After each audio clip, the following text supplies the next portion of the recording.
Have you ever noticed this? You get really excited about something. A new relationship, a job interview, a concert, a text message, a trip you just booked. You're smiling, you're talking fast, you're telling everyone. And then, a few hours later, you suddenly feel embarrassed. You replay everything in your head like, why was I so excited? I probably looked stupid. I should have acted cooler.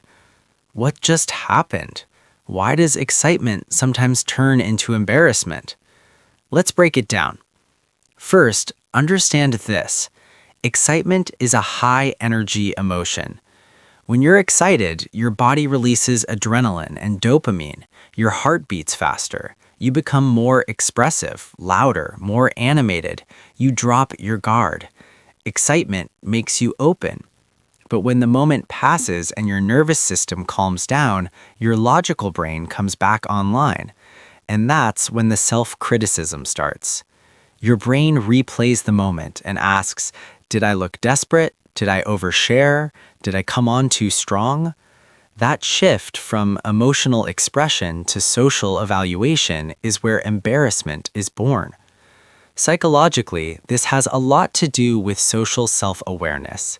We all have two versions of ourselves: the authentic self, the one that genuinely feels things, and the social self, the one that monitors how we're being perceived. When you're excited, your authentic self takes over. When the excitement fades, your social self steps in and says, okay, but how did that look? If your brain imagines that other people saw you as immature, dramatic, or too invested, you feel embarrassed, even if no one actually judged you. Another big reason, vulnerability. Excitement means you care, and caring makes you exposed. If you get excited about someone texting you back, it reveals that you like them. If you get excited about a job, it shows you want it. If you celebrate something publicly, you're emotionally invested. And investment creates risk. What if it doesn't work out? What if they don't feel the same? What if you don't get the job? Embarrassment often shows up as a defense mechanism. It's your brain trying to pull you back to safety. It's saying, don't show too much, don't care too much, don't be too much. But here's something important. Many of us were conditioned to tone ourselves down. Maybe you grew up hearing things like, calm down, you're being dramatic, don't make a big deal out of it. Over time, your brain learned that high emotion equals social risk.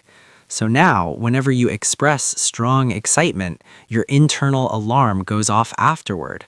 It's not because you did something wrong, it's because your brain is trying to protect you from rejection or judgment.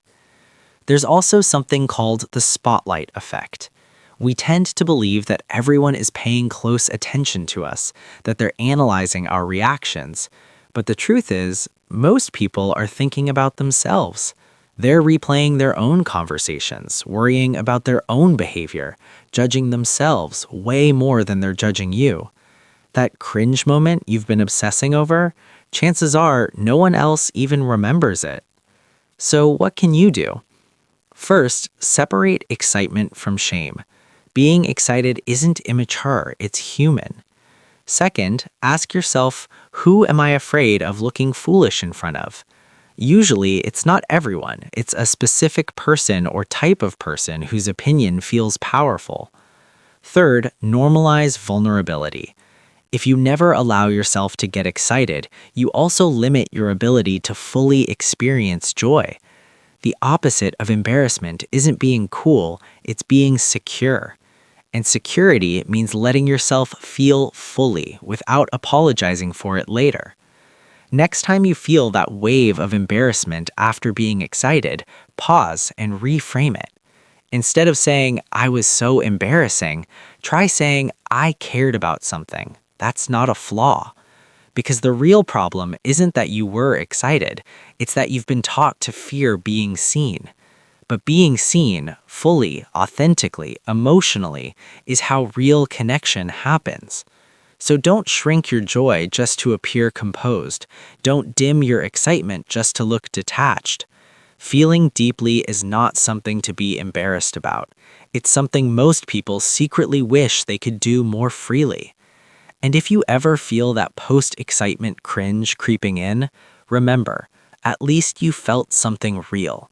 And in a world where so many people are emotionally guarded, that's not embarrassing. That's brave.